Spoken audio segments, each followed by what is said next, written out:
Physics के एक बहुत ही खूबसूरत से पार्ट को लेकर मैं आपके बीच हूं। और इस चैप्टर का नाम होता है Newton's laws of motion. Mechanics का पार्ट होता है बेसिकली। और आज हम इसके ऊपर डिस्कस करना चाहते हैं न्यूटन्स लॉज ऑफ मोशन। चलिए आइए देखते हैं, पढ़ाई करते हैं। Newton's laws of motion mechanics का पार्ट होता है और इस पार्ट को हम समझने का कोशिश करेंगे। शॉर्ट में इसको आप एनएलएम के नाम से जानते हैं। ये एनएलएम यानी न्यूटन्स लॉज ऑफ मोशन।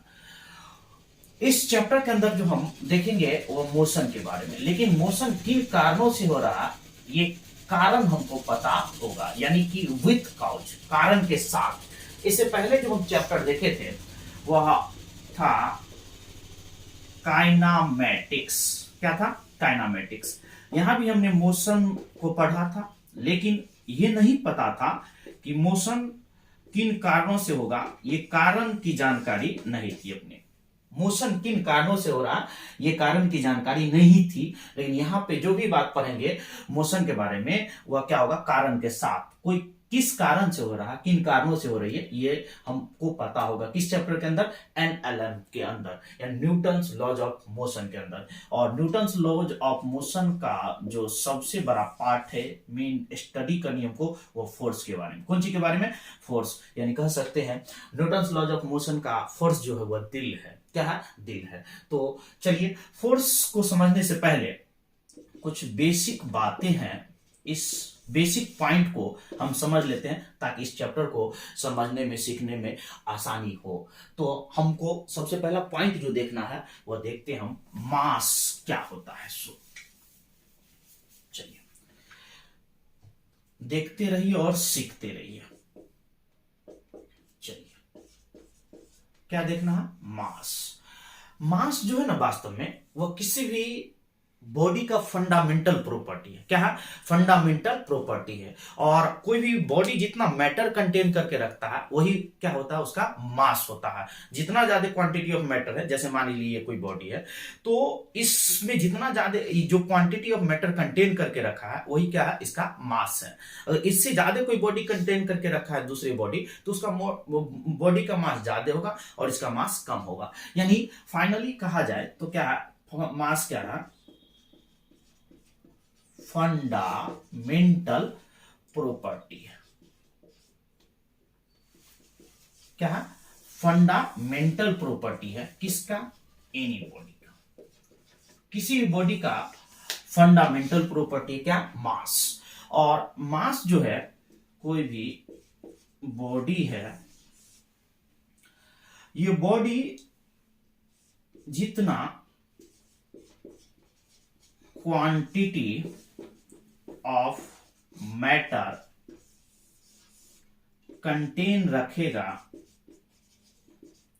वही क्या कहलाएगा? उसका मास कहलाएगा। क्या कहलाएगा? मास। यानी कोई बॉडी जितना क्वांटिटी ऑफ मैटर कंटेन करके रखेगा वही क्या कहलाएगा? उसका मास। मान के चलिए ये कोई बॉडी है और ये रही दूसरी बॉडी। तो आपको देखने से लग रहा है कि इसमें कम क्वांटिटी ऑफ मैटर है और इसमें ज्यादा क्वांटिटी ऑफ मैटर है, तो जाहिर सी बात है इसका मास अगर m1 है और इसका मास m2, तो m1 बड़ा होगा और m2 छोटा होगा। जिस बॉडी का मास ज्यादा, इसका मतलब ये समझना होगा कि क्वांटिटी ऑफ मैटर उसके पास ज्यादा कंटेन रखता है। और मास के बारे में कुछ बेसिक बातें, इसको समझ लीजिए। मास जो है आपका, वह मास फंडामेंटल क्वांटिटी। कौन सा क्वांटिटी है? फंडामेंटल क्वांटिटी है। दूसरी बात, मास क्या है आपका? स्केलर क्वांटिटी है।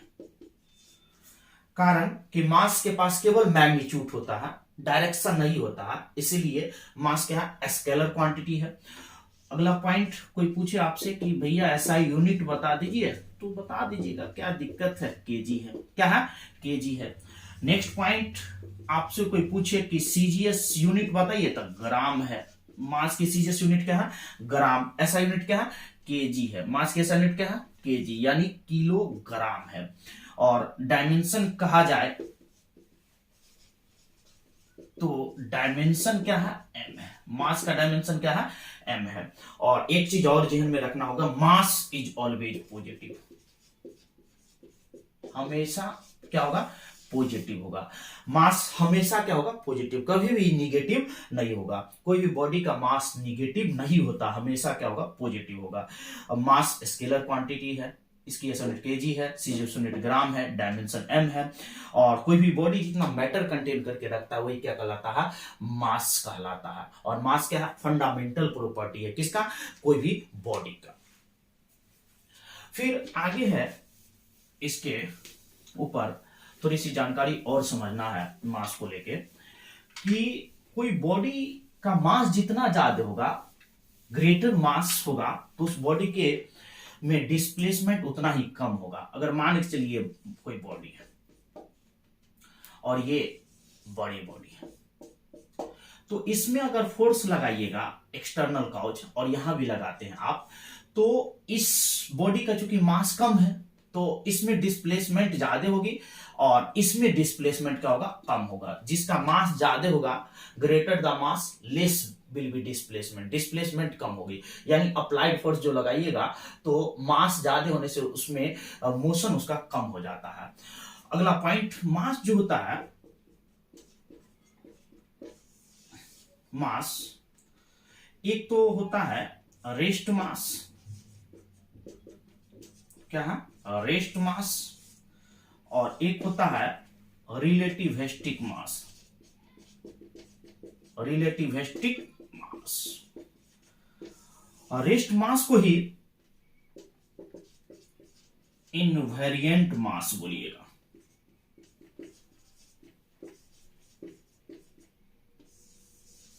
इनवेरिएंट मास, रेस्ट मास क्या है, इनवेरिएंट मास है, और ये क्या है, रिलेटिविस्टिक मास है। यानी ये जो होता है वह चेंज होता है विथ चेंज इन वेलोसिटी। यदि कोई बॉडी रेस्ट में, आपका रेस्ट में है, तो रेस्ट मास नहीं बदलता, ये इनवेरिएंट है। जबकि कोई बॉडी में अगर डिस्प्लेसमेंट हो रहा है, मोशन हो रहा है, वेलोसिटी में चेंज हो रहा है, तो उसका मास क्या होता है, इंक्रीज होता है अकॉर्डिंग टू आइंस्टीन। यानी कि मास एक तो रेस्ट होता है और एक रिलेटिविस्टिक मास होता है। तो रेस्ट मास आपका क्या है, इनवेरिएंट है, नहीं बदलता है, और रिलेटिविस्टिक मास जो है वो वेरिएंट मास है, बदलता है। यदि कोई ऑब्जेक्ट का वेलोसिटी में चेंज हो रही है तो जाहिर सी बात है उसके मास में क्या होगा, चेंज होगा, हल्का सा स्लाइटली, लेकिन चेंज होगा। चलिए मास देख लिए। अब जो है हमको नेक्स्ट पॉइंट देखना है, वह है लीनियर मोमेंटम के बारे में। किसके बारे में, लीनियर मोमेंटम। क्या होता है लीनियर मोमेंटम, इसके ऊपर हम समझने का थोड़ा सा कोशिश करेंगे। लीनियर मोमेंटम, लीनियर मोमेंटम क्या होता है, चलिए देखिए। छोटी छोटी बातों को सीखना बहुत जरूरी है। लीनियर मोमेंटम जो है वास्तव में आपका, linear momentum is a vector quantity है। कौन से क्वांटिटी है, वेक्टर क्वांटिटी है। Linear momentum is a vector quantity, इसीलिए हमने यहां पे क्या किया है, एरो का यूज किया है। और mathematically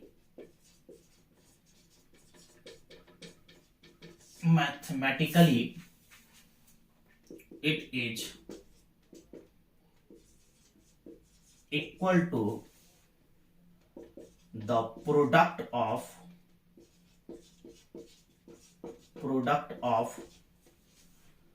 mass and velocity of a body।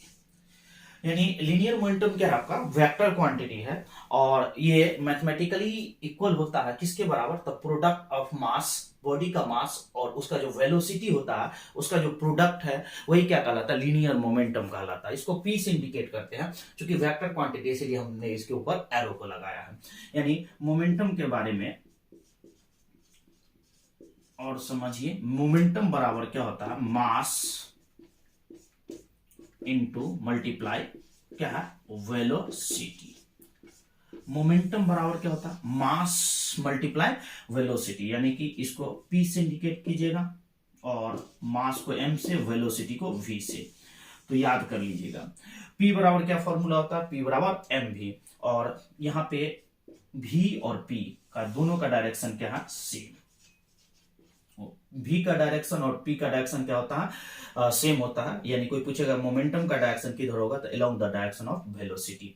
और ये कौन सी क्वांटिटी है, चूंकि डायरेक्शन भी है तो ये आपका वेक्टर क्वांटिटी है। मोमेंटम आपका क्या है, वेक्टर क्वांटिटी है, पहला पॉइंट। दूसरा पॉइंट, कोई आपसे पूछे ऐसा यूनिट बताइए, तो देख लीजिए मास का क्या होगा, केजी, ठीक है।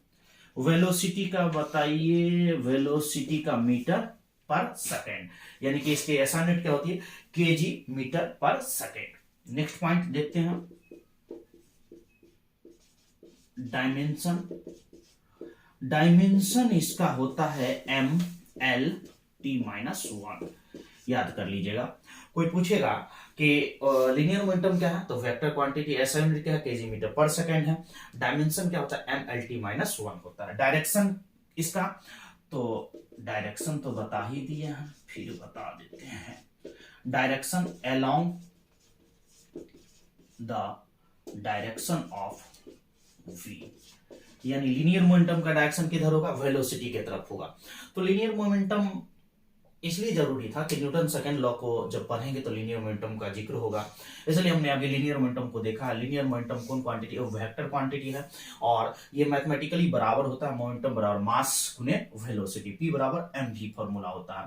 ये वेक्टर क्वांटिटी ऐसा यूनिट केजी मीटर पर सेकंड होता है। डायमेंशन ML-T-1 होता है। तो लीनियर मोमेंटम हो गया। अब हम आपको कुछ और बातें आगे लेके चलते हैं, चलिए देखते हैं।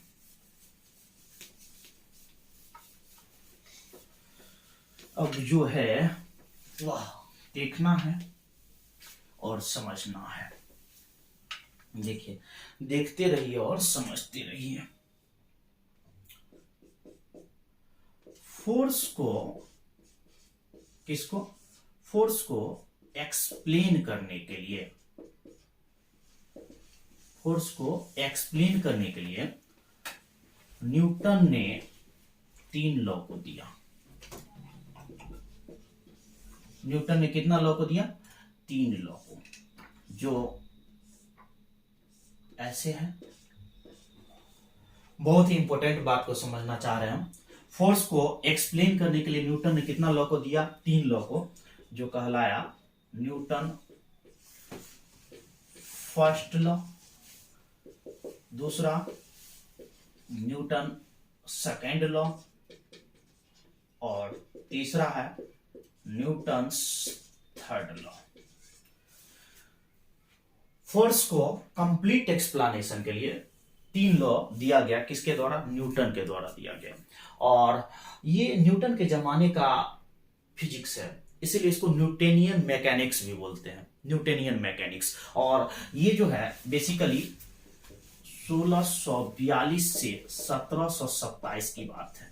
कब है, 1642 से 1727, यानी सोच सकते कि कितना पुराना बात है। तो न्यूटन ने 3 लॉ को दिया, किसको एक्सप्लेन करने के लिए, तो फोर्स को कंप्लीट एक्सप्लेनेशन के लिए, एक्सप्लेन करने के लिए। There are 3 laws given by Newton, जो कहलाया Newton first law, Newton second law and Newton's third law. इसी 3 लॉ से फोर्स को आप कंप्लीट एक्सप्लेन कर सकते हैं। और इस चैप्टर में हमने पहले ही बताया कि फोर्स बहुत ही बड़ा पार्ट है, मेन पार्ट है, और पूरे न्यूटन्स लॉ ऑफ मोशन का क्या है, दिल है। तो देखेंगे दिल को भी, लेकिन दिल को देखने से पहले हमको डेफिनेशन को समझना जरूरी होगा। देखिए, न्यूटन के फर्स्ट लॉ से फोर्स का क्या मिलता है, डेफिनेशन मिलता है।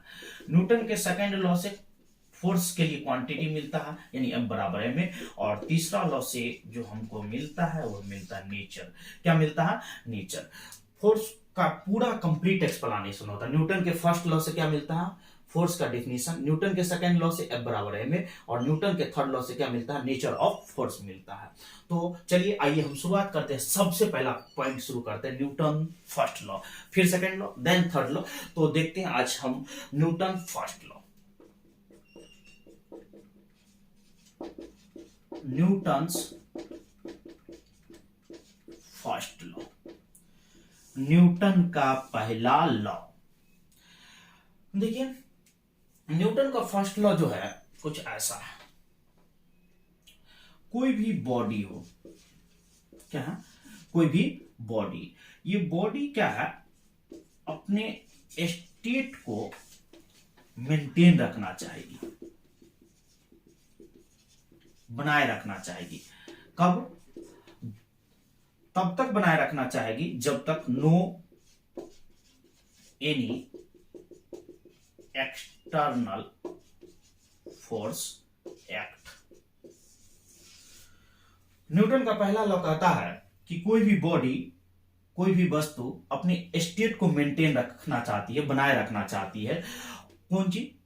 जब तक कि उस पर कोई बाहरी बल कार्य न करे। यदि कोई बाहरी बल किसी बॉडी पे कार्य न कर रहा है, नेट एक्सटर्नल फोर्स यदि जीरो है, तो उस बॉडी की स्टेट में किसी तरह का कोई चेंज नहीं है। यानी कहने का मतलब ये हो रहा है कि यदि एफ नेट एक्सटर्नल क्या है, जीरो हो रहा है, यदि नेट एक्सटर्नल फोर्स जीरो है तो उसका एक्सेलरेशन क्या है, जीरो है। और एक्सेलरेशन जीरो है, इसका मतलब आप समझ लीजिए कि v क्या है, आपका कांस्टेंट। क्या है? v कांस्टेंट है।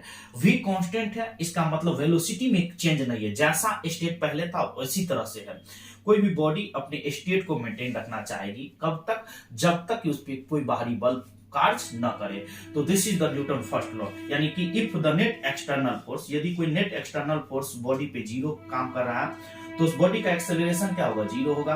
और जब एक्सेलरेशन जीरो होगा, दैट मींस उसका वेलोसिटी क्या होगा, कांस्टेंट होगा। और जब कांस्टेंट होगा तो सीधी सी बात समझिए, स्टेट में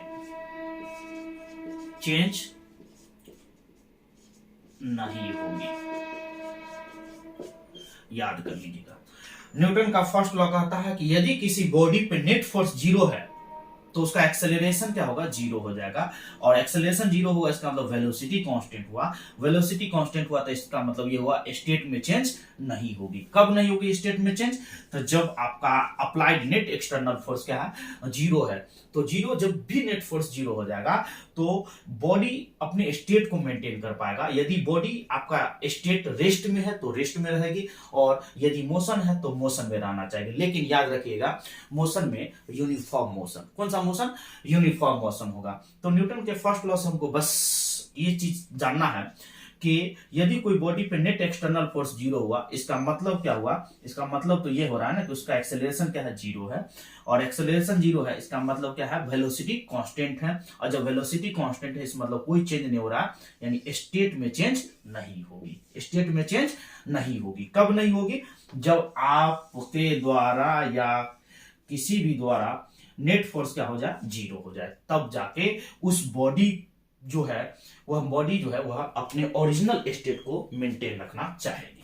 चलिए और भी बातें हैं न्यूटन लॉ ऑफ मोशन के फर्स्ट लॉ को से देखते हैं क्या है। न्यूटन के पहला, चलिए और भी देखते हैं, और भी जानकारी है।